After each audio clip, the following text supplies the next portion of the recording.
페스티벌의 마지막 날, 한국 의장대의 공연이 시작되기 전 관객석은 이미 사람들로 가득 찼습니다. 저는 최전열에 앉아 기대감에 부풀어 있었습니다. 불이 꺼지고 조용한 북소리가 울려 퍼졌습니다. 천천히 무대가 밝아지는 가운데 붉고 푸른 태극기를 든 기수가 먼저 등장했습니다. 미국의 한 중심가에서 충격적인 일이 벌어졌습니다. 어떤 한 여성이 머리를 감싸준 채 미국에서 자신의 정체성을 두고 혼란을 겪고 있다며 소리치고 있는데요. 어떤 일이 벌어졌기에 미국 전역이 들끓고 있는 걸까요? 어떤 내용인지 바로 알아보겠습니다. 안녕하세요. 저는 로렌킴이라고 합니다. 뉴욕의 글로벌 기업에서 마케팅 디렉터로 일하고 있습니다. 겉모습은 동양인이지만 영혼은 완벽한 미국인인 셈이죠. 하지만 어릴 적 느꼈던 그 모순된 감정은 여전히 제 안에 남아 있습니다. 외모로 규정되는 정체성의 혼란.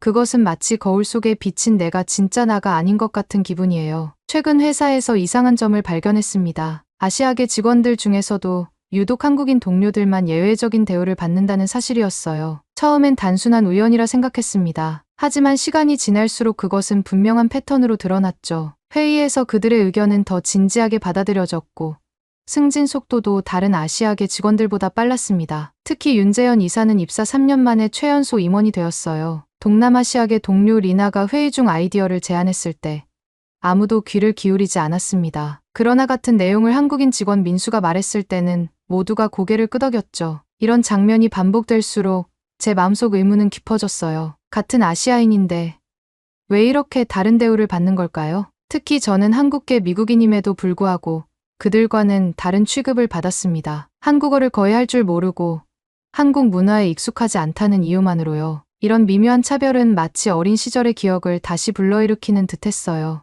미국인인데 미국인이 아닌 것처럼, 한국계인데 한국인이 아닌 것처럼. 어느 날 회사 로비에서 우연히 마주친 윤재영과 짧은 대화를 나눴습니다. 그는 미팅 직전이었지만 제가 던진 질문에 놀라울 정도로 차분하게 답변했어요. 단 5분간의 대화였지만 그의 태도에서 뭔가 특별한 것을 느꼈습니다. 설명하기 어려운 자신감과 동시에 겸손함이었죠. 다음 주에 트리니티 대학에서 새로운 프로젝트 미팅이 있다는 소식을 들었습니다. 그리고 그곳에서 윤재영과 함께 일하게 될 거라는 사실도요. 이 우연이 어쩌면 제 의문에 대한 답을 찾는 기회가 될지도 모른다는 생각이 들었어요. 왜 한국인들은 그토록 다른 대우를 받는 걸까요?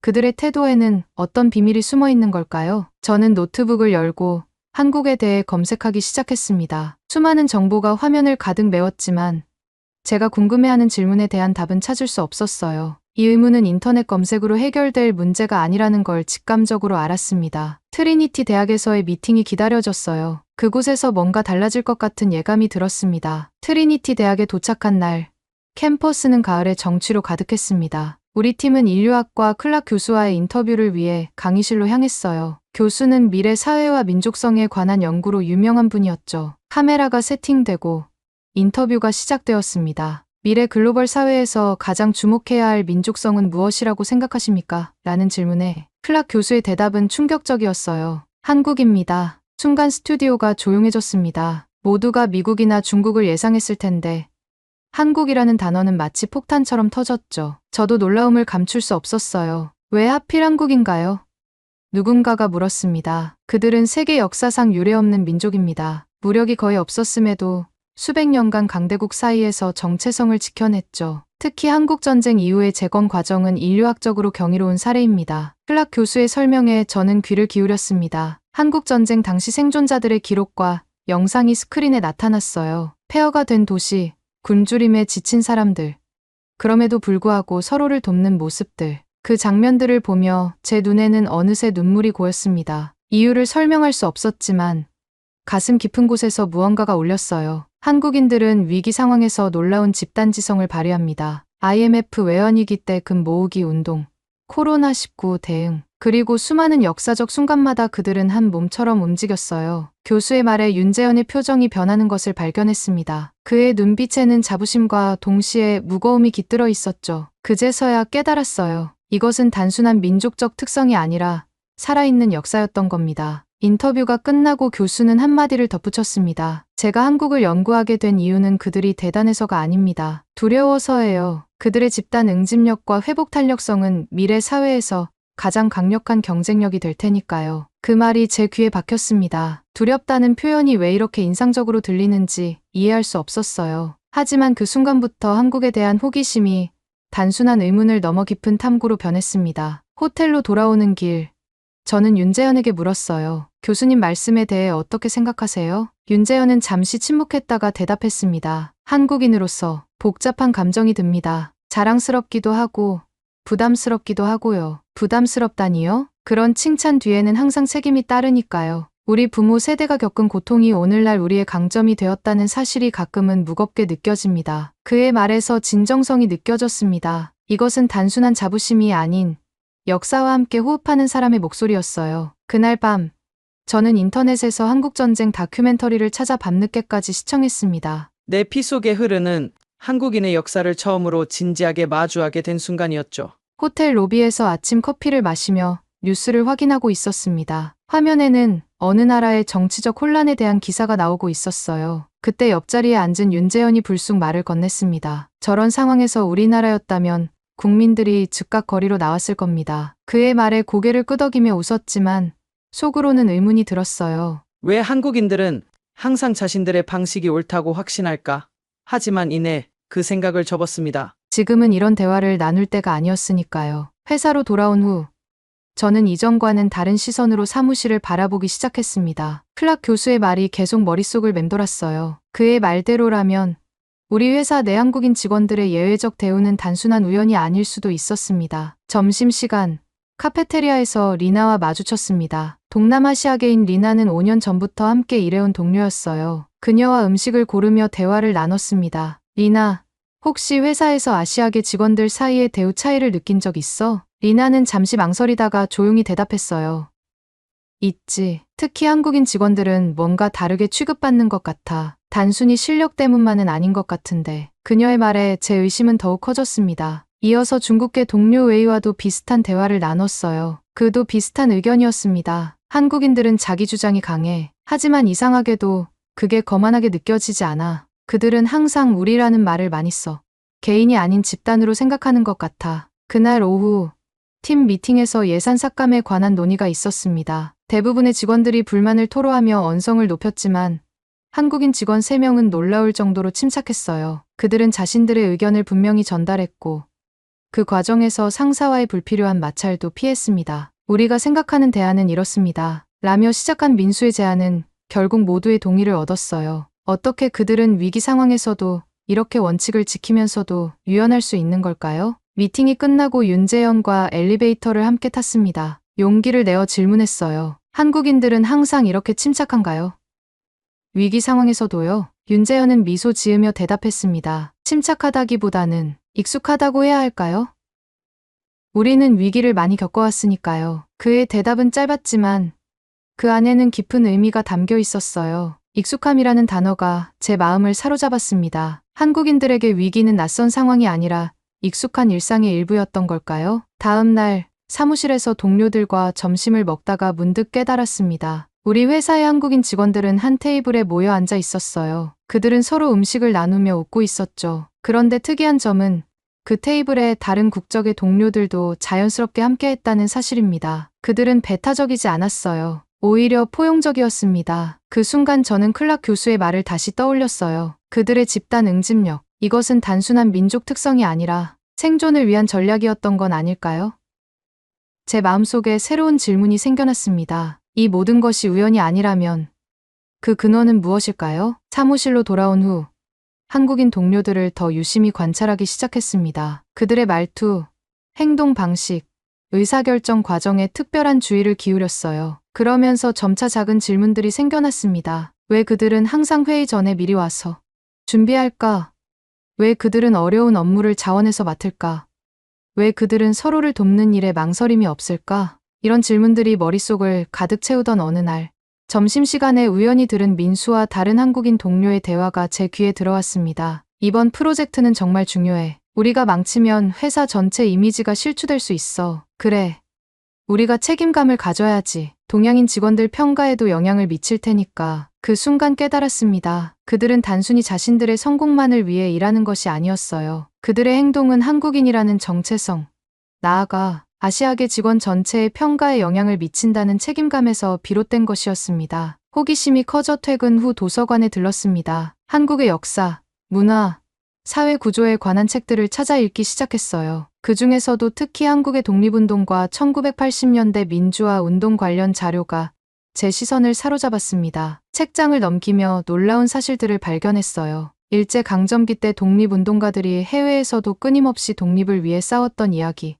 1980년 광주에서 시민들이 서로를 지키기 위해 목숨을 걸었던 이야기. 그리고 IMF 위기 때 전 국민이 금 모으기 운동에 동참했던 이야기까지. 이런 역사적 사실들을 접하면서 그동안 제가 관찰했던 한국인들의 행동 패턴이 이해되기 시작했습니다. 그들의 강한 자기 주장은 단순한 고집이 아니라 오랜 시간 억압받았던 역사 속에서 자신의 목소리를 지키려는 노력이었던 거죠. 약자를 배려하는 태도는 자신들도 한때 약자였기에 가능한 공감이었고요. 도서관에서 늦게까지 자료를 찾던 중 아버지에게 전화를 걸었습니다. 한국계 미국인인 아버지는 제가 어렸을 때 한국에 대해 거의 이야기하지 않으셨어요. 아빠, 혹시 우리 가족이 한국에서 어떤 경험을 했는지 이야기해 주실 수 있나요? 전화기 너머로 아버지의 긴 침묵이 느껴졌습니다. 그리고 이어진 말씀에 가슴이 먹먹해졌어요. 내 할아버지는 한국전쟁 때 모든 것을 이루셨단다. 그 후 미국으로 이민 오셨지. 하지만 끝까지 한국인으로서의 자부심은 잃지 않으셨어. 항상 말씀하셨지. 우리는 어떤 상황에서도 다시 일어설 수 있다고. 그 말을 듣는 순간 제 안에 뭔가가 울림을 느꼈습니다. 그동안 부정했던 제 정체성의 일부가 서서히 모습을 드러내기 시작한 거예요. 다음 날 회사에서 윤재영과 복도에서 마주쳤습니다. 갑자기 궁금한 점이 생각나 물었어요. 한국인들은 왜 이렇게 강한 공동체 의식을 갖고 있나요? 윤재현은 잠시 생각하더니 대답했습니다. 개인의 성공보다 더 중요한 것이 있다고 배웠기 때문일 거예요. 우리는 우리라는 말을 많이 써요. 그건 단순한 언어 습관이 아니라 사고방식이죠. 그의 말을 들으며 문득 깨달았습니다. 한국인들의 행동 양식은 단순한 문화적 특성이 아니라 역사적 경험과 생존 전략이 결합된 결과물이었던 겁니다. 그것은 무조건적인 것도 무의식적인 것도 아니었어요. 철저한 논리와 경험에 기반한 집단적 지혜였습니다. 그날 밤 노트북을 열고 한국 방문을 검색하기 시작했어요. 이제 저는 책과 이야기를 통해서가 아니라 직접 그 땅을 밟고 그 문화를 체험해보고 싶었습니다. 이것이 단순한 호기심을 넘어선 탐구가 되었음을 느꼈어요. 한국행 비행기 표를 예매하던 순간 마음이 복잡했습니다. 이성적으로는 이해했지만 감정적으로는 여전히 거리감이 있었어요. 그런데 제 결정을 확고하게 만든 건 클락 교수가 소개해준 한국전쟁 생존자의 증언 영상이었습니다. 모든 것을 잃었지만 우리는 서로가 있었습니다. 그것만으로도 다시 시작할 수 있었죠. 노인의 담담한 목소리가 귓가에 맴돌았어요. 그 순간 확신했습니다. 직접 봐야겠다고. 이 모든 이야기가 살아 숨쉬는 현장을. 그렇게 저는 한국행 비행기에 몸을 실었습니다. 인천공항에 도착했을 때 첫인상은 놀라움이었어요. 상상했던 것보다 훨씬 현대적이고 세련된 공항이었습니다. 출국장을 나서자 친절한 안내원이 영어로 저를 맞이했죠. 서울로 향하는 길. 차창 밖으로 보이는 풍경에 또 한 번 놀랐습니다. 빌딩 숲 사이로 보이는 산들. 도시와 자연이 공존하는 모습이 이질적으로 느껴졌어요. 서울은 산으로 둘러싸인 분지예요. 택시 기사님의 설명에 고개를 끄덕였습니다. 문득 이런 지형이 한국인의 정서에도 영향을 미쳤을까 하는 생각이 들었어요. 외부로부터 보호받는 동시에 제한된 공간에서 살아가야 했던 역사. 호텔에 체크인하고 잠시 휴식을 취한 후 밤늦게 근처 편의점에 나갔습니다. 새벽 2시였지만 도시는 여전히 살아 움직이고 있었어요. 스문의 시간 영업하는 가게들, 늦은 시간에도 안전하게 걸을 수 있는 거리. 이런 일상적인 모습에서도 한국 사회의 특성이 느껴졌습니다. 편의점에서 음료를 고르는데 점원이 상세한 영어로 제품을 설명해줬어요. 놀라워하는 제 모습에 그는 웃으며 말했습니다. 외국인 손님들이 많이 오시니까요. 도움이 필요하시면 언제든 말씀하세요. 이런 작은 친절이 모여 하나의 시스템을 이루고 있다는 느낌이 들었습니다. 무심한 듯 친절한 태도, 필요할 때 나타나 돕고 다시 물러나는 배려. 이것이 클락 교수가 말한 문화의 성숙도였을까요? 다음 날 서울 시내 관광을 시작했습니다. 경복궁, 인사동, 남산타워까지 곳곳에서 옛것과 새것이 조화롭게 공존하는 모습이 인상적이었어요. 특히 경복궁 옆 현대적인 건물들이 고궁의 경관을 해치지 않도록 높이를 제한한 도시 계획이 눈에 띄었습니다. 국립중앙박물관에 들렀을 때 한 노인 자원봉사자를 만났어요. 그는 유창한 영어로 전시품을 설명해 주셨는데 흑백 사진 섹션에서 갑자기 말을 멈추셨습니다. 이 사진은 제가 어렸을 때 서울의 모습입니다. 폐허가 된 도시였죠. 1950년대 서울의 모습이 담긴 흑백 사진 앞에서 노인의 눈에 담긴 감정을 보았습니다. 그것은 단순한 회상이 아닌 살아있는 기억이었어요. 어떻게 이런 폐허에서 지금의 서울로 변할 수 있었나요? 제 질문에 노인은 잠시 생각에 잠겼다가 대답했습니다. 함께했기 때문이죠. 우리는 항상 함께했습니다. 그 말은 단순했지만 강렬했어요. 함께라는 단어가 이토록 무게감 있게 느껴진 적은 없었습니다. 노인과 헤어지며 감사 인사를 전했을 때 그의 미소에서 따뜻함을 느꼈어요. 그것은 내가 한국계라서가 아니라 한 인간으로서 나눈 진심 어린 교류였습니다. 저녁에는 종로의 작은 식당에서 식사를 했습니다. 저는 서울의 아침을 맞이하며 새로운 시선으로 도시를 바라보기 시작했습니다. 호텔 창문을 열자 분주한 사람들로 가득한 거리가 눈에 들어왔어요. 그들의 걸음걸이에는 목적이 있었고 행동에는 흐트러짐이 없었습니다. 이런 작은 부분에서도 한국인의 정서가 느껴졌습니다. 남대문 시장으로 향했을 때 진정한 한국의 일상을 만날 수 있었어요. 좁은 골목마다 빼곡히 들어선 가게들, 활기찬 상인들의 목소리, 그 사이로 흐르는 질서정연한 움직임이 인상적이었습니다. 한 상인이 제게 과일을 권하며 맛을 보여주었죠. 거절했음에도 웃음을 잃지 않는 그 모습에서 따뜻함을 느꼈어요. 지하철을 타면서 또 다른 발견을 했습니다. 만원 전철 안에서도 사람들은 서로 밀치지 않고 배려했어요. 노약 좌석은 철저히 지켜졌고 젊은이들은 기꺼이 자리를 양보했습니다. 외국인인 제게도 누군가 친절하게 길을 알려주었죠. 이런 무언의 질서가 일상에 깊이 뿌리내리고 있었어요. 이런 모습이 한국의 진짜 힘이 아닐까 생각했습니다. 법률이나 규칙이 아닌 서로에 대한 존중과 배려가 만든 질서. 이것은 단순한 예절이 아니라 생존을 위한 지혜였을지도 모릅니다. 점심으로 들른 백반집에서는 또 다른 문화적 깨달음이 있었어요. 테이블 위에 놓인 여러 개의 작은 반찬들. 그것은 한국 식문화가 보여주는 균형의 철학이었습니다. 단 하나의 주인공이 아닌 여러 맛이 어우러진 조화로움이 그들의 식탁에 담겨 있었어요. 옆 테이블에 앉은 중년 여성과 우연히 대화를 나누게 되었습니다. 그녀는 IMF 시절 자신의 결혼 반지를 나라를 위해 기부했던 이야기를 들려주었어요. 당시 모든 국민이 금을 모았어요. 그건 누가 시킨 것이 아니라 우리 스스로 시작한 일이었죠. 그 이야기를 들으며 제 눈시울이 뜨거워졌습니다. 국가적 위기 앞에서 개인의 소중한 것을 기꺼이 내놓는 마음. 그것은 제가 이전에 경험하지 못한 공동체 의식이었어요. 이런 정신이 오늘날의 한국을 만든 원동력이라는 생각이 들었습니다. 거리로 나와 걸으며 한국인들의 언어에도 주목했어요. 특히 존댓말 문화가 흥미로웠습니다. 상대방에 따라 달라지는 말투, 그 속에 담긴 존중의 의미를 느꼈어요. 언어 속에서도 공동체 의식과 질서가 살아 숨쉬고 있었습니다. 하루를 마무리하며 호텔 창문으로 서울의 야경을 바라봤어요. 반짝이는 도시 불빛 속에서 한국인들의 삶의 방식이 새롭게 다가왔습니다. 그들의 일상에 스며든 작은 배려와 질서,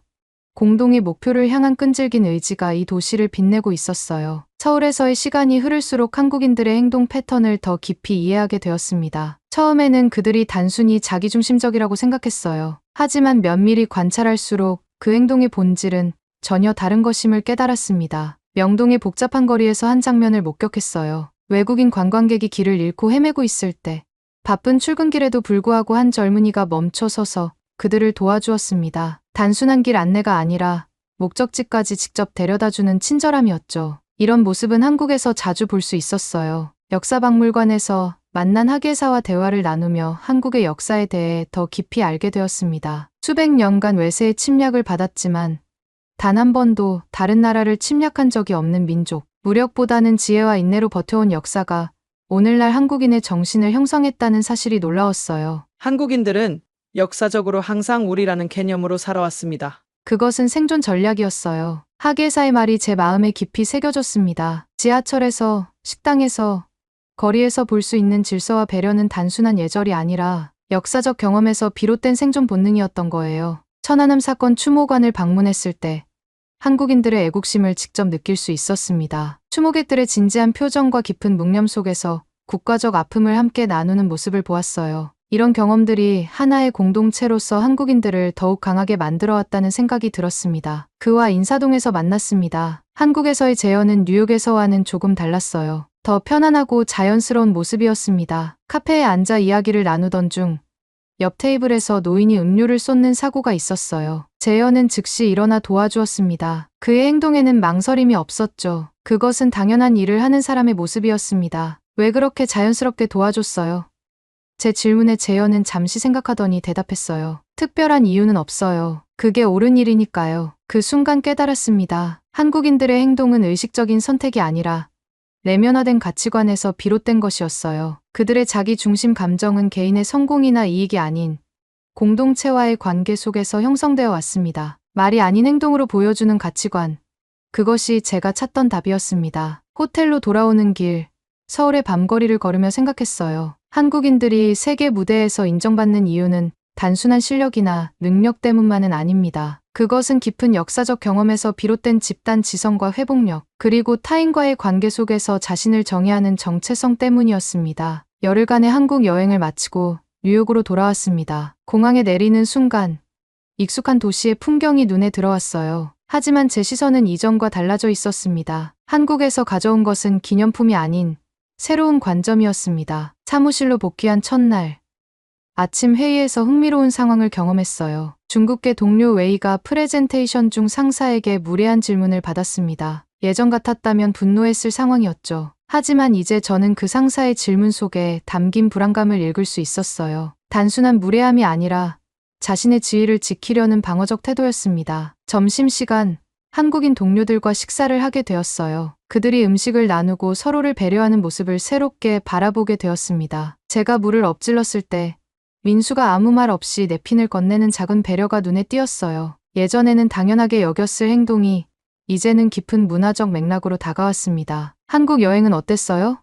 민수의 질문에 저는 진심을 담아 대답했습니다. 제 인생을 바꿔놓았어요. 이제야 제 뿌리의 일부를 이해하게 된 것 같아요. 그 순간 민수의 눈빛에서 이해와 공감을 느꼈습니다. 그것은 단순한 동료애를 넘어선 문화적 연대감이었어요. 한국계 미국인으로서 제 정체성의 한 부분을 새롭게 받아들이게 된 순간이었습니다. 오후에 윤재영과 새 프로젝트에 대해 논의하는 자리가 있었어요. 그를 대하는 제 태도가 자연스럽게 변해 있음을 느꼈습니다. 존중은 더 이상 의식적인 노력이 아니라 경험에서 우러나오는 진심이 되었어요. 우리는 업무적 대화를 나눈 후 잠시 사적인 이야기로 넘어갔습니다. 한국에서 무엇이 가장 인상 깊었나요? 재현의 질문에 잠시 생각한 후 대답했어요. 사람들이요. 개인으로서의 자부심과 공동체의 일원으로서의 책임감 사이의 균형이 놀라웠어요. 대화를 마치고 자리에서 일어나며 문득 새로운 질문이 떠올랐습니다. 그런 한국인들은 어떤 여자를 좋아할까?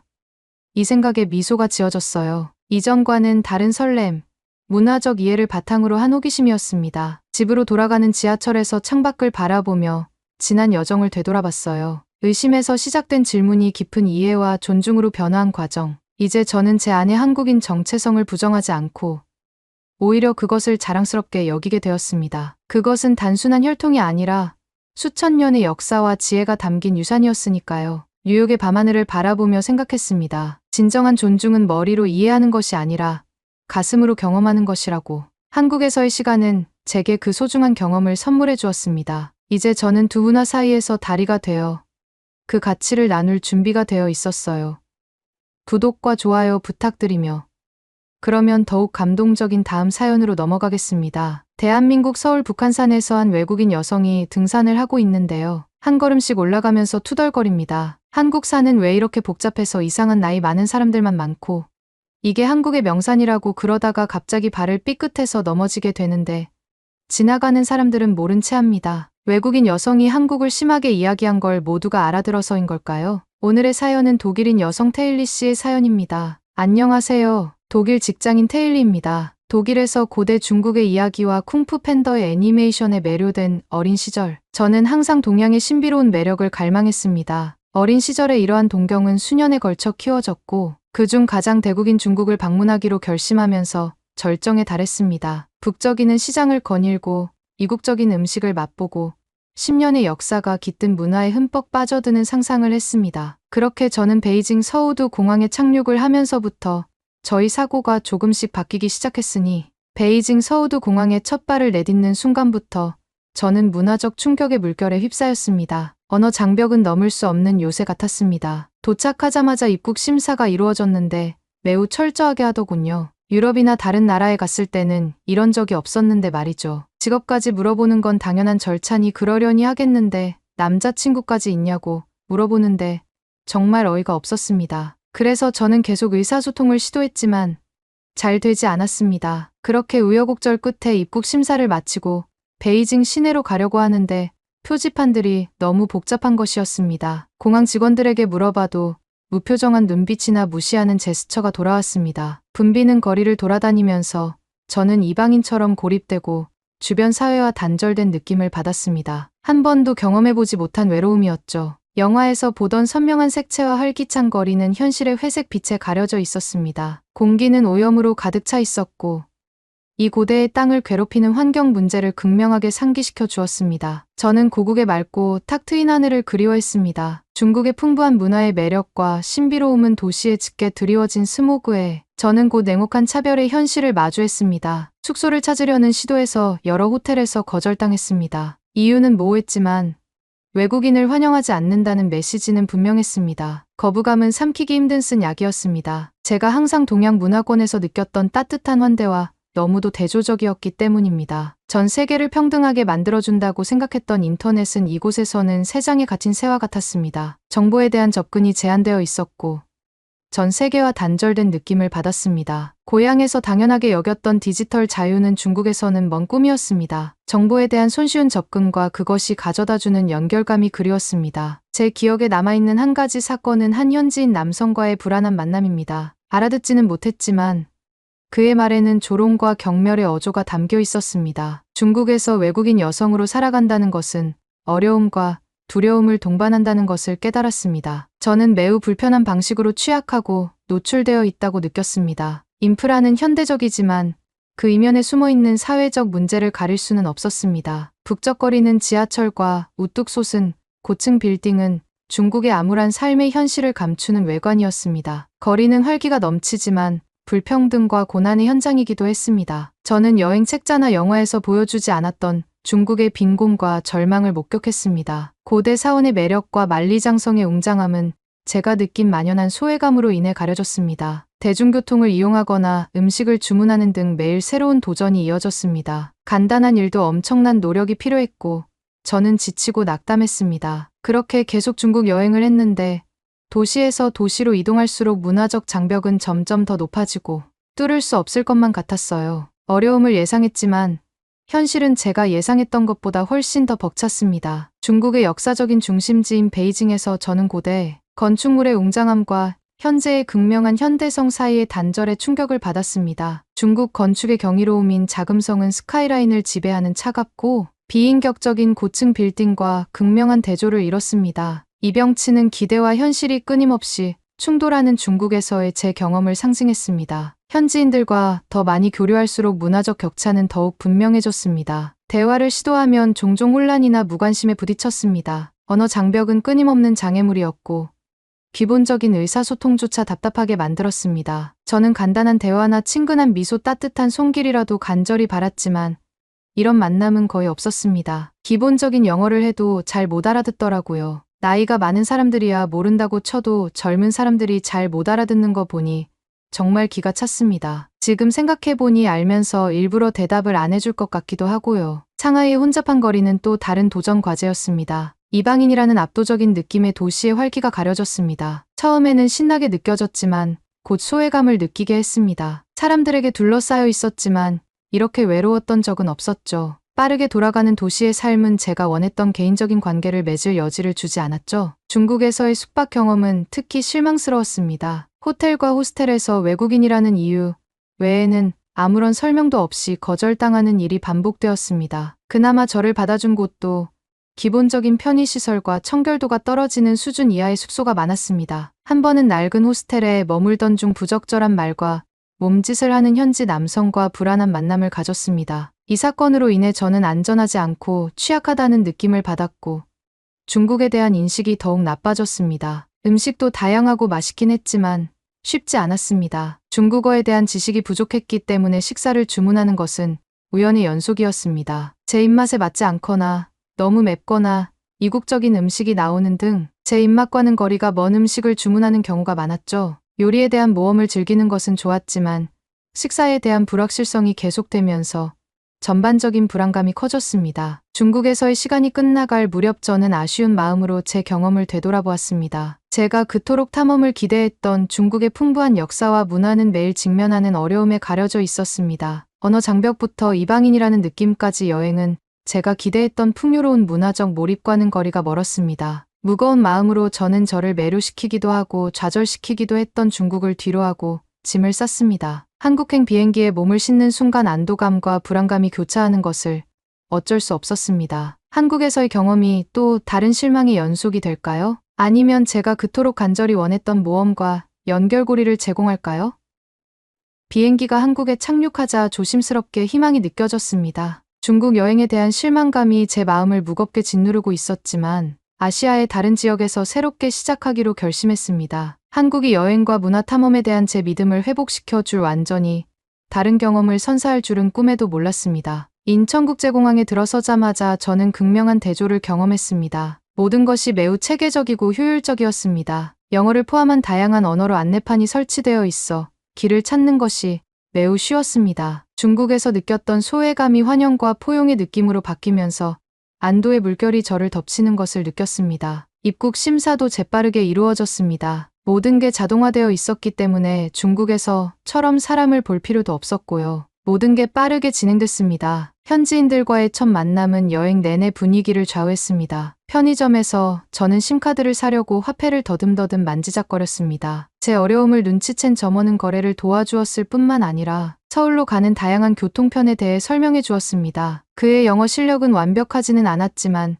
저를 도와주려는 그의 노력은 감동적이었습니다. 처음으로 진정한 유대감을 느꼈습니다. 서울은 활기찬 에너지와 첨단 기술로 저를 맞이했습니다. 서울은 전통과 현대가 조화롭게 어우러진 도시였고 고궁이 우뚝 솟은 고층 빌딩 사이에 자리 잡고 있었습니다. 거리는 깨끗했고 대중교통 시스템은 놀라울 정도로 효율적이었습니다. 중국에서는 그리워했던 도시 곳곳을 쉽게 이동할 수 있었습니다. 가는 곳마다 한국 사람들의 따뜻한 정을 느낄 수 있었습니다. 김치 시식을 권하는 시장 아줌마부터 영어 연습에 열중하는 어린 학생들까지 모든 만남이 친절과 환대로 가득했습니다. 이러한 따뜻함은 외국인 커뮤니티에도 이어져 동료 여행자들과 팁과 이야기를 나누며 글로벌 가족의 일원이 된 듯한 느낌을 받았습니다. 한국의 디지털 인프라는 또 다른 즐거움이었습니다. 와이파이를 쉽게 이용할 수 있었고 가족 및 친구들과 쉽게 연락할 수 있었습니다. 제한 없이 인터넷에 접속할 수 있는 자유로움은 신선한 충격이었습니다. 여행 블로그를 업데이트하고 사진을 공유하고 방문할 장소를 검색하는데 아무런 불편함이 없었습니다. 서울을 탐험하면서 저는 기술이 완벽하게 통합된 모습에 놀랐습니다. 실시간 업데이트를 제공하는 지하철의 디지털 스크린부터 모바일 결제의 편리함까지 기술은 서울에서의 삶을 더욱 편리하게 만들어 주었습니다. 기술이 종종 제한적이고 통제적으로 느껴졌던 중국에서의 경험과는 완전히 대조적이었습니다. 한국에서의 음식 경험도 즐거웠습니다. 장벽으로 음식 주문이 어려웠던 중국과 달리 한국에서는 많은 식당에 영어 메뉴판이나 그림이 있어 음식을 쉽게 선택할 수 있었습니다. 떡볶이의 얼큰한 매운맛부터 비빔밥의 포근한 온기까지 한국 음식의 풍미를 만끽했습니다. 외식은 더 이상 걱정거리가 아닌 즐거움이 되었습니다. 번화한 홍대 인근에 위치한 숙소에 자리를 잡으며 지금까지의 여정을 되돌아보았습니다. 한국은 전통과 현대, 그리고 가장 중요한 소속감이 조화를 이루는 곳으로 두 팔 벌려 저를 환영해 주었습니다. 중국에서 겪었던 문화적 충격과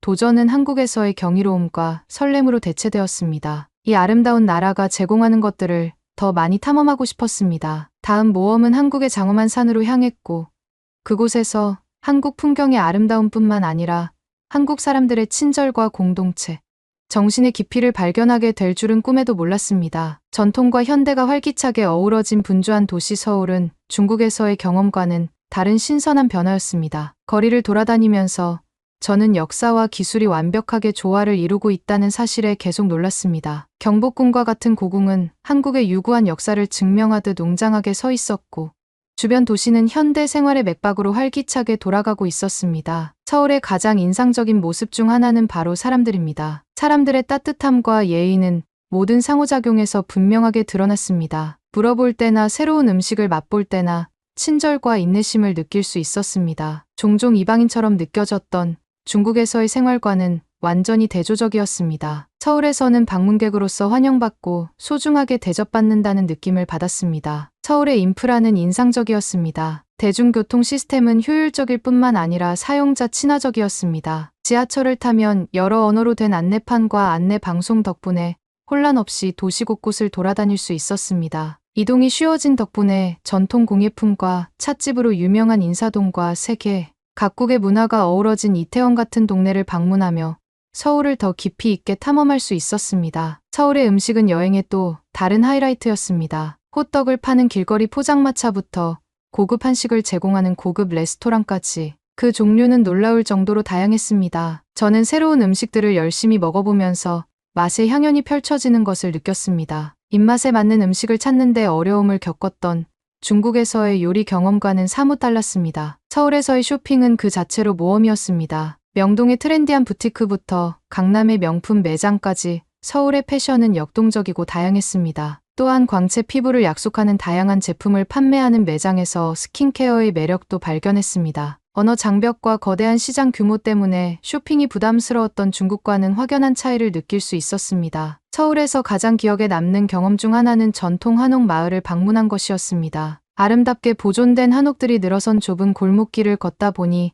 마치 과거로 돌아간 듯한 기분이 들었습니다. 작은 마당과 우아한 곡선의 지붕이 어우러진 마을의 고즈넉함은 번잡한 도시에서 벗어난 편안한 휴식처였습니다. 이런 순간을 통해 저는 유산을 보존하면서도 현대를 수용하는 한국의 매력에 빠져들었습니다. 서울을 계속 탐험하면서 중국에 있을 때와 끊임없이 비교하는 제 자신을 발견했습니다. 인프라와 편의성뿐 아니라 무엇보다 사람들의 태도와 행동에서 극명한 차이를 느낄 수 있었죠. 한국에서는 중국에서는 느낄 수 없었던 공동체 의식과 존중을 느낄 수 있었습니다. 사람들은 서로를 돕는 데 진정으로 관심이 있어 보였고 자신의 문화와 유산에 대한 자부심도 있었습니다. 한국에서의 모험은 북한산 등반을 결심하면서 짜릿한 절정에 달했습니다. 등산 초보자였지만 내국인과 관광객 모두에게 사랑받는 북한산 정상 정복의 매력은 거부할 수 없었습니다. 이 등반이 제 체력의 한계를 시험할 뿐만 아니라 예상치 못한 인생의 전환점이 될 줄은 미처 몰랐습니다. 하루는 설렘으로 시작되었습니다. 물과 한국인들이 즐겨 먹는 김밥을 준비하면서 저는 산에 오를 준비가 되었다고 느꼈습니다. 처음에는 경치도 좋고 경사도 완만하여 산행이 무척 즐거웠습니다. 무성한 녹지 새들의 지저귀임 신선하고 맑은 공기 등 주변의 아름다움에 넋을 잃었습니다. 분주한 서울의 도시 생활에서 벗어난 듯한 기분이 들었습니다. 하지만 조금 더 나아갈수록 길은 점점 더 위험해졌습니다. 경사가 가파르고 길이 좁아졌습니다. 저는 결단력과 아드레날린이 뒤섞인 힘으로 계속 밀고 나갔습니다. 하지만 순식간에 모든 것이 바뀌었습니다. 느슨한 바위에 발이 미끄러졌고 거친 경사면 아래로 굴러 떨어졌습니다. 세상이 제 주위를 빙글빙글 돌며 하늘과 땅이 흐릿하게 보이다가 아찔하게 멈췄습니다. 멍한 상태로 고통스럽게 누워있다가 발목을 다쳤다는 사실을 깨달았습니다. 공황 상태가 시작되었습니다. 산에 혼자 남겨진 저는 걸을 수 없게 되었습니다. 고요한 모험이 악몽으로 바뀌었습니다. 도움을 요청하려고 했지만 광활한 대자연 속에서 목소리가 들리지 않았습니다. 서울 거리에서 느꼈던 연결성과는 극명하게 대비되는 고립감이 저를 압도했습니다. 그곳에 누워 제가 처한 상황을 받아들이기 위해 고군분투하고 있을 때 목소리가 들렸습니다. 나중에 아저씨라고 부르게 된 한국인 등산객들이 저를 발견한 것입니다. 그들은 북한산 등산로에 익숙한 정기적인 등산 모임의 일원이었습니다. 제가 조난당한 것을 본 아저씨들은 즉시 행동에 나섰습니다. 그들은 서툰 영어와 손짓을 섞어 발목에 임시로 부목을 대고 제가 일어설 수 있도록 도와주었습니다. 이후 고된 하산 여정이 이어졌습니다. 친절한 낯선 사람들의 어깨에 기대어 돌아왔습니다. 한 걸음 한 걸음은 고통과 피로와의 싸움이었지만 아저씨들의 변함없는 지지와 격려가 저를 계속 나아가게 했습니다. 그들의 친절은 절망의 순간에 희망의 등불이 되었습니다. 영원할 것만 같았던 하산길은 웃음과 이야기 그리고 놀라운 동료애로 가득했습니다. 언어의 장벽에도 불구하고 우리는 소통했습니다. 동료들은 간식과 물을 나눠주며 제가 수분을 보충하고 활력을 유지할 수 있도록 도와주었습니다. 독일에서나 중국에 있을 때도 경험하지 못했던 이타심과 공동체 정신을 느낄 수 있었습니다. 마침내 우리는 산 정상에 도착했습니다. 제가 느낀 안도감은 형언할 수 없었습니다. 아저씨들은 제가 치료를 받을 수 있도록 도와주었고 구조대가 도착할 때까지 제 곁을 지켜주었습니다. 덕담과 농담이 섞인 아저씨들의 작별 인사는 저에게 깊은 인상을 남겼습니다. 의료센터에 앉아 발목을 간호하면서 그날의 일을 되돌아보았습니다. 개인적인 도전으로 시작된 등반은 인간애와 친절에 대한 교훈으로 바뀌었습니다. 낯선 이방인이었던 아저씨들은 제 구세주이자 친구가 되었습니다. 아저씨들은 저에게 공동체 정신 친절함 회복 탄력성 등 한국의 진정한 정신을 보여주었습니다. 북한산에서의 경험은 단순한 육체적 여정을 넘어 정서적 문화적 발견의 여정이었습니다. 인간관계의 힘, 친절의 힘, 한국인의 영혼의 아름다움에 대해 배웠습니다. 제 인생에서 영원히 소중히 간직할 한 장이었습니다. 한국에서의 모험, 특히 북한산에서의 예기치 못한 사건은 저에게 많은 것을 생각하게 했습니다. 서울에서 회복하면서 중국과 한국에서의 경험이 자주 떠올랐습니다. 두 나라의 풍경과 도시뿐 아니라 사람들과 문화가 극명하게 대비되었고, 그보다 더 심오한 것은 두 나라 사람들과의 교류였습니다. 중국에서 저는 혼란과 문화적 장벽 속에서 제자리를 찾기 위해 고군분투하는 이방인처럼 느껴졌습니다. 소통의 부재, 언어의 어려움, 차별의 순간은 저를 낙담하게 만들었습니다. 유구한 역사와 문화적 깊이를 지닌 중국은 안타깝게도 저에게 대조와 도전의 땅으로 다가왔고 적응하기 어려웠습니다. 하지만 한국은 두 팔 벌려 저를 품어주었습니다. 사람들의 따뜻함, 기꺼이 도와주려는 태도, 포용력 있는 태도는 저를 감동시켰습니다. 북한산 사고는 한국인의 공동체 정신과 공감 능력을 보여주는 사례였습니다. 저를 도와주러 온 아저씨들의 모습은 개인주의보다 집단의 안녕을 중시하는 한국 사회를 반영하는 것이었고, 중국과 독일에서 경험한 것과는 극명한 대조를 이뤘습니다. 고요한 청계천과 번화한 동대문 시장 등 서울을 더 많이 탐험하면서 저는 수많은 친절과 예의의 행동을 목격했습니다. 저는 이러한 일상적인 교류 속에서 전통에 대한 존중과 미래를 향한 역동적인 포용이 균형을 이루는 한국의 정수를 발견했습니다. 처음에는 효율성에 감탄했던 한국의 기술 발전은 저에게 새로운 의미로 다가왔습니다. 한국에서 기술은 단순히 편의를 위한 도구가 아니라 사람들을 연결하고 격차를 해소하며 보다 포용적인 사회를 만드는 통로였습니다. 이는 기술이 종종 비인격적이고 제한적으로 느껴졌던 중국에서의 경험과는 매우 대조적이었습니다. 제 미식 모험도 한국에서 더 나은 방향으로 바뀌었습니다. 음식은 단순한 영양 공급이 아니라 문화를 경험하고 사람들과 소통할 수 있는 수단이었습니다. 새로운 친구들과 막걸리와 파전을 나눠 먹는 것부터 현지인의 집에 초대받아 한국 전통 저녁 식사를 하는 것까지 매 끼니마다 한국 문화의 중심부로 들어가는 여정이었습니다. 여행이 끝나갈 무렵 저는 제 여정을 되돌아보게 되었습니다. 중국과 한국에서의 경험은 대조적이었습니다. 중국이 도전의 연속이었다면 한국은 환희의 연속이었습니다. 제 여정을 기억에 남게 만든 것은 장소뿐만 아니라 제가 만난 사람들과 그들이 제게 가르쳐준 교훈이었습니다. 한국에서 저는 공동체의 가치, 친절의 아름다움, 회복 탄력성의 힘을 배웠습니다. 제가 만난 사람들이 전해준 이러한 교훈은 집에 돌아간 후에도 오랫동안 기억에 남을 것입니다. 한국은 단순히 여행의 목적지가 아니라 뿌리 깊고 활기차게 진보하는 문화를 이해하기 위한 여정이었습니다. 떠나기 위해 짐을 싸면서 저는 깊은 감사함을 느꼈습니다. 중국에서 느꼈던 환멸을 한국은 치유해 주었습니다. 한국은 저에게 문화적 이해의 힘과 열린 마음을 갖는 것의 중요성을 보여주었습니다. 두 나라를 여행한 것은 단순한 여행 경험을 넘어 공감과 회복력, 그리고 출신 국가와 상관없이 우리 모두를 이어주는 무언의 유대에 대한 인생 교훈을 얻었습니다. 추억과 교훈 그리고 따뜻함을 선사해준 대한민국에 감사드립니다. 여러분은 제 마음과 세계관에 지울 수 없는 흔적을 남겼습니다. 그러면 재미있는 다음 사연으로 넘어가겠습니다. 일본 도쿄 한 영국인 여성이 깊은 한숨을 쉬면서 친구랑 영상통화를 하고 있습니다. 한국에 오라고. 너 일본에 있는 게 힘들잖아. 한국으로 와. 한국 정말 좋다니까.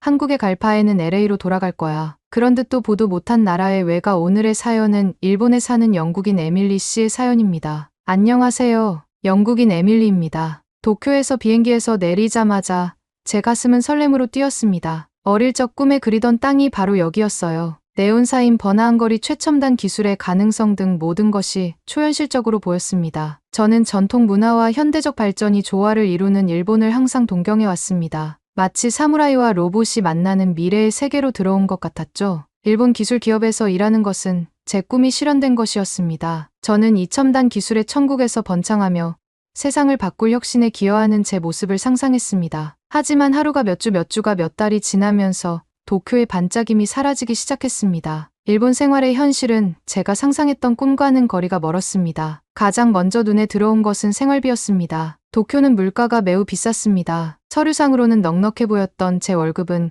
기본 생활비를 충당하기에도 턱없이 부족했습니다. 일달에 한국 돈으로는 180만 원 정도가 제 월급이었어요. 제가 구할 수 있는 아파트는 작고 비좁아서 맨체스터에 있던 넓고 안락한 집과는 거리가 멀었습니다. 어느 날 지하철 막차를 타지 못해서 택시를 타게 되었는데 신주쿠에서 이케부쿠로까지 10만 원이라는 금액이 나온 뒤로는 저는 택시를 이용하지 않게 되었습니다. 게다가 현금으로 계산만 된다는 거였는데 매우 불편했습니다. 하지만 생활비만 문제가 된 것은 아니었습니다. 일본의 직장 문화는 지치게 만들었습니다. 야근이라는 개념이 뿌리 깊게 박혀 있어서 정규 근무 시간을 훌쩍 넘겨 사무실에서 오랜 시간을 보내는 일이 드물지 않았습니다. 정시에 퇴근하지 않으면 헌신성이 부족한 것으로 간주되는 문화였죠. 집에서 누렸던 일과 삶의 균형이 그리워졌습니다. 어려움은 여기서 끝나지 않았습니다. 외국인으로서 저는 종종 이방인처럼 느껴졌습니다. 언어를 배우고 문화를 이해하려는 노력에도 불구하고 분명한 격차가 있었습니다. 사회적인 환경뿐만 아니라 직장에서도 미묘한 차별에 직면했습니다. 제 아이디어는 종종 간과되었고 제 목소리를 내는데 어려움을 겪었습니다. 게다가 만원 열차 끊임없는 서두름 개인 공간 부족 등 사소한 일들이 더해졌습니다. 맨체스터에서 익숙했던 평화롭고 여유로운 삶과는 완전히 대조적이었죠. 한때 꿈꿔왔던 활기찬 도시는 이제 압도적이고 숨막히는 느낌이었죠. 이렇게 힘들어하던 시기에 영국에서 친하게 지내던 동료 나타샤가 저에게 연락을 해왔습니다. 나타샤는 한국으로 이주해 즐겁게 생활하고 있었습니다. 그녀는 저에게 한국에 와서 새로운 경험을 해보라고 제안했습니다. 처음에는 망설였습니다. 일본에서의 경험으로 인해 다른 아시아 국가가 제공할 수 있는 것에 대해 회의적이었기 때문입니다. 하지만 생각할수록 한국이 매력적으로 다가왔어요. 저에게는 휴식과 재충전의 기회가 필요했어요. 도쿄를 떠나는 것은 제가 가장 좋아한다고 생각했던 책의 한 장을 덮는 것과 같았습니다. 비행기가 하늘로 솟아오르면서 저는 거대한 도시 빛과 삶이 모자이크처럼 뒤섞인 도시를 내려다보았습니다. 안도감과 슬픔이 뒤섞인 기분이 들었습니다. 숨막히는 삶에서 벗어났다는 안도감과 놓아야 하는 꿈에 대한 슬픔이 교차했습니다. 서울로 가는 비행시간은 짧았지만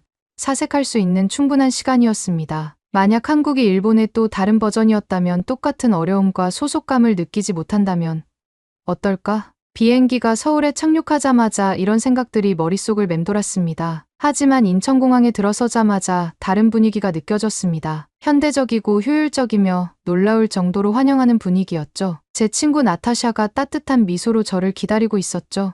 낯선 땅에서 익숙한 얼굴을 보니 마음이 편안해졌습니다. 그런데 나타샤는 택시를 부르는 것이었습니다. 여기서 서울까지 택시를 타고 가면 금액이 상당히 많이 나올 텐데 도쿄에서 택시를 탄 이후로는 이용한 적이 없었는데 저는 나타샤에게 부담을 주는 게 아닌가 싶었죠.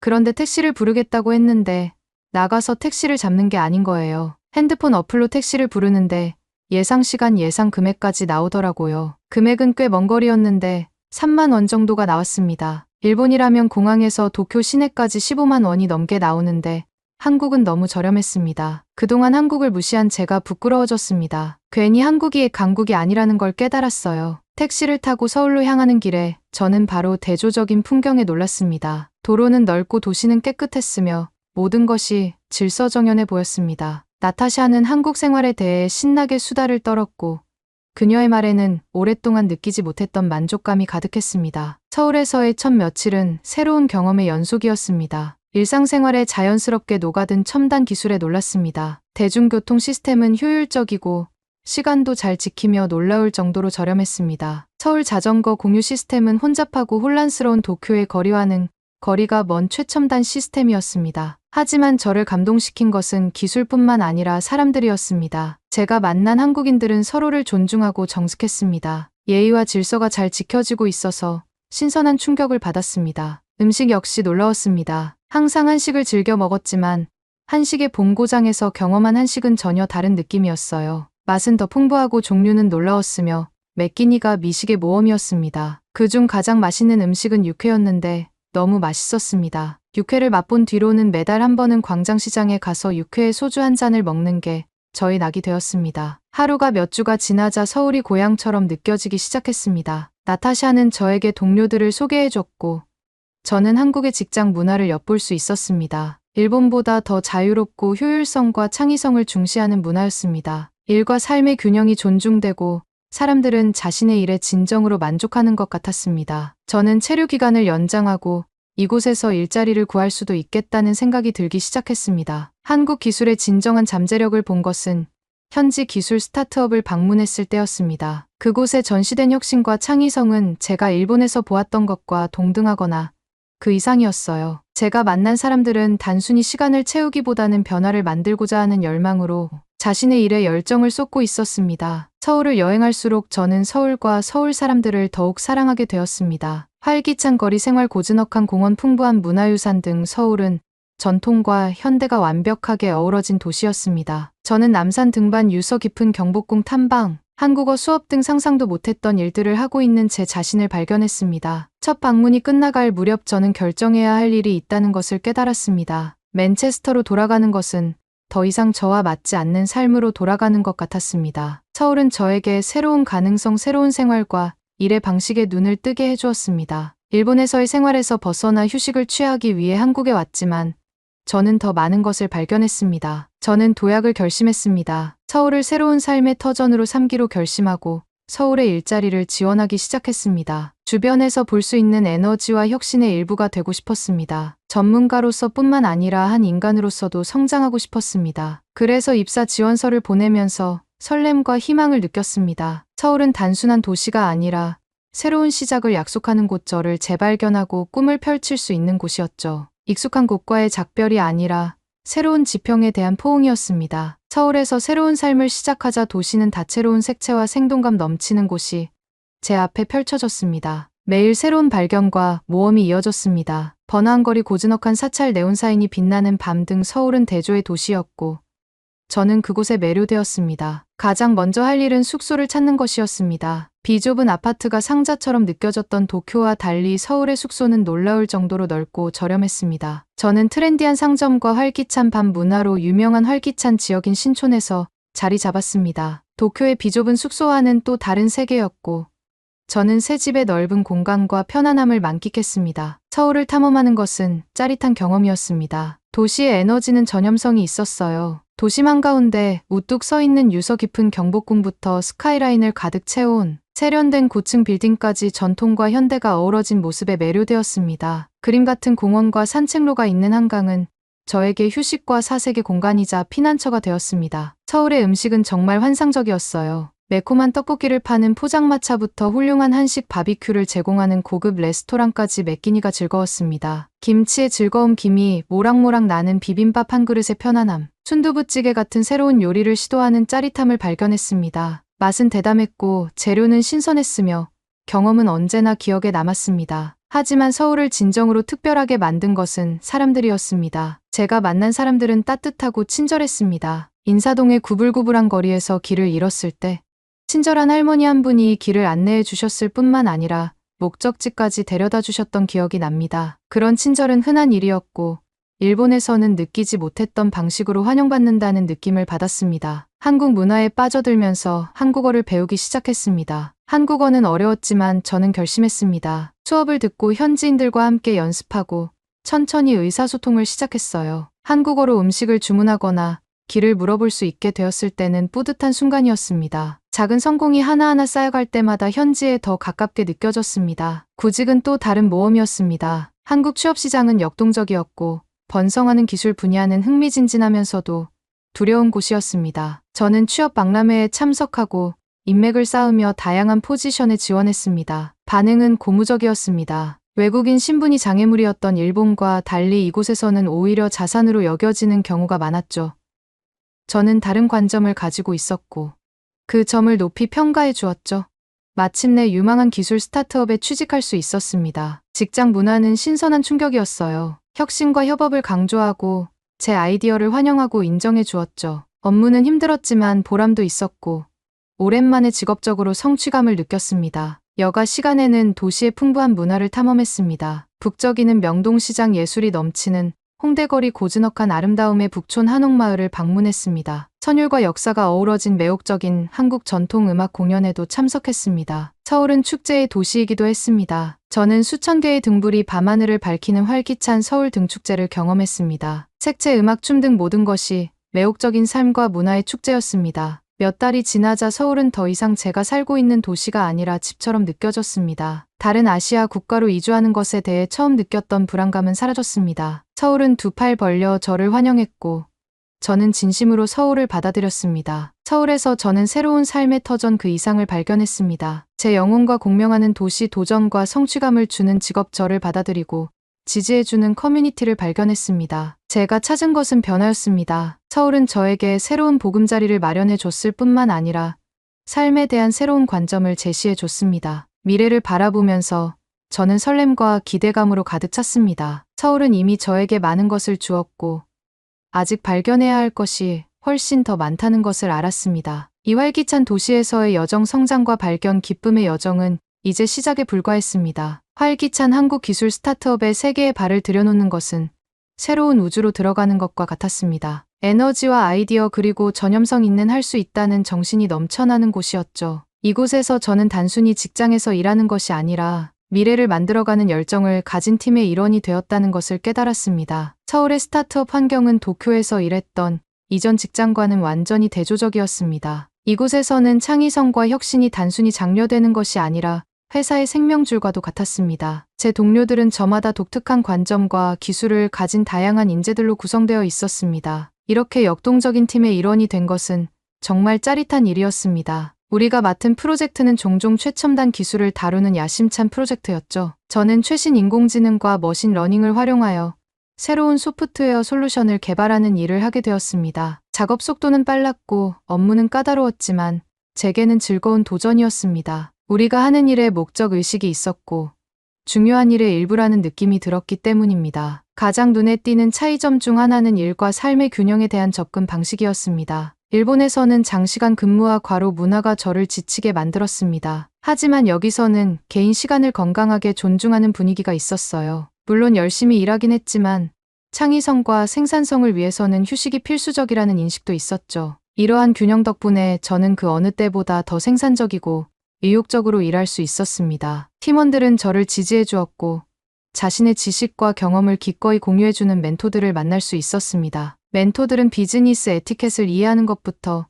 새로운 문화적 맥락에서 효과적인 커뮤니케이션 기술을 익히는 것까지 한국에서 일하는 데 필요한 미묘한 차이를 탐색하는 데 도움을 주었습니다. 저는 전문적으로만 성장한 것이 아니라 개인적으로도 성장했습니다. 제가 처음 주도했던 프로젝트가 기억납니다. 책임감이 막중하고 기대치가 높았기 때문에 부담스러웠습니다. 하지만 제 가치를 증명할 수 있는 기회이기도 했습니다. 제 모든 것을 쏟아부었고 프로젝트가 성공적으로 완료되었을 때의 성취감은 그 무엇과도 비교할 수 없었습니다. 제 능력을 검증받은 순간이자 새로운 세상에서 제 자리를 찾았다는 신호였죠. 우리 스타트업은 직급 체계가 평평해서 신선했습니다. 아이디어는 제안자의 연공 서열이 아니라 그 자체의 가치로 평가되었습니다. 이러한 개방적인 문화는 소속감과 주인의식을 키워주었습니다. 저는 주도권을 갖고 실험하고 한계를 뛰어넘을 수 있는 힘을 얻었습니다. 하지만 일만 하고 노는 것은 아니었습니다. 회사는 활기찬 사회생활을 하고 있었습니다. 하이킹 여행부터 노래방의 밤까지 팀 단위의 정기적인 외출이 있었습니다. 이러한 외출은 동료들과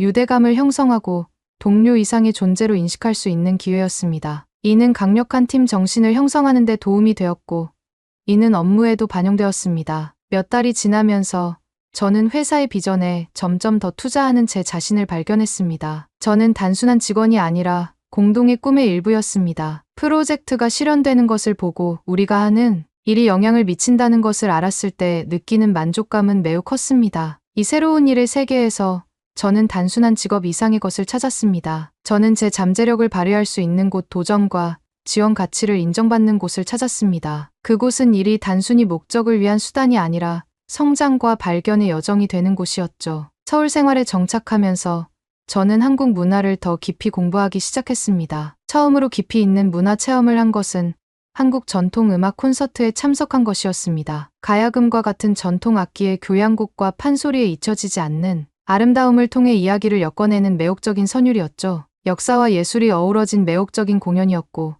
깊은 감동을 받았습니다. 또한 다양한 문화 축제에 참여할 수 있는 기회를 놓치지 않았습니다. 화려한 한복 차림과 전통 놀이가 어우러진 설날의 활기찬 분위기는 즐거운 경험이었습니다. 이 축제 기간 동안 저는 다양한 한국 전통 음식을 맛볼 수 있었는데 각 음식마다 한국 땅과 사람들에 대한 이야기가 담겨 있었습니다. 한국 문화에 대한 관심이 커지면서 도자기 수업에 등록했고 그곳에서 한국 도자기의 정교한 예술을 배웠습니다. 청자의 섬세한 아름다움과 분청사기의 소박한 매력은 한국의 풍부한 예술적 유산에 대해 많은 것을 말해주었습니다. 비록 불완전하지만 제가 만든 작품 하나하나가 이 고대 예술 양식과 개인적으로 연결된 것처럼 느껴졌습니다. 한국 문학도 저를 사로잡은 또 다른 분야였습니다. 한강 신경숙과 같은 작가들의 작품에서 한국의 역사와 현대 사회를 생생하게 그려낸 글들을 깊이 파고들었습니다. 이 책들은 단순한 이야기가 아니라 한국의 영혼을 들여다볼 수 있는 창이었고 한국의 아픔과 기쁨 회복력에 대한 통찰력을 제공했습니다. 한국의 유적지를 탐방하는 것은 마치 역사의 한 페이지를 걷는 것과 같았습니다. 경복궁의 웅장함부터 불국사의 고즈넉한 아름다움까지 각 유적지마다 한국의 과거에 대한 이야기가 담겨 있었습니다. 이 방문은 단순히 랜드마크를 보는 것이 아니라 수세기에 걸친 한 나라의 여정을 이해하는 것이었습니다. 가장 인상 깊었던 경험 중 하나는 비무장지대 방문이었습니다. 국경에 서서 북한 땅을 바라보니 이 땅의 분단된 역사가 생생하게 떠올랐습니다. 현대의 한국을 형성한 복잡성과 슬픔을 더 깊이 이해하게 된 가슴 아픈 순간이었습니다. 서울에서의 사교계도 외국인뿐만 아니라 많은 내국인을 포함하여 확장되었습니다. 이러한 우정은 일상적인 한국 생활의 관문이 되었습니다. 가정집에 초대받아 전통 음식을 먹기도 하고 지역사회 행사에 참여하기도 하고 한국 결혼식에도 참석했습니다. 이런 경험들을 통해 저는 한국 사회의 중심에 더 가까이 다가갈 수 있었습니다. 서울에서의 여정이 계속되면서 앞으로 더 많은 도전이 있을 것이라는 것을 알았습니다. 하지만 저에게는 그 도전에 맞설 수 있는 힘과 지원이 있다는 것도 알았습니다. 서울은 더 이상 제가 사는 도시가 아니라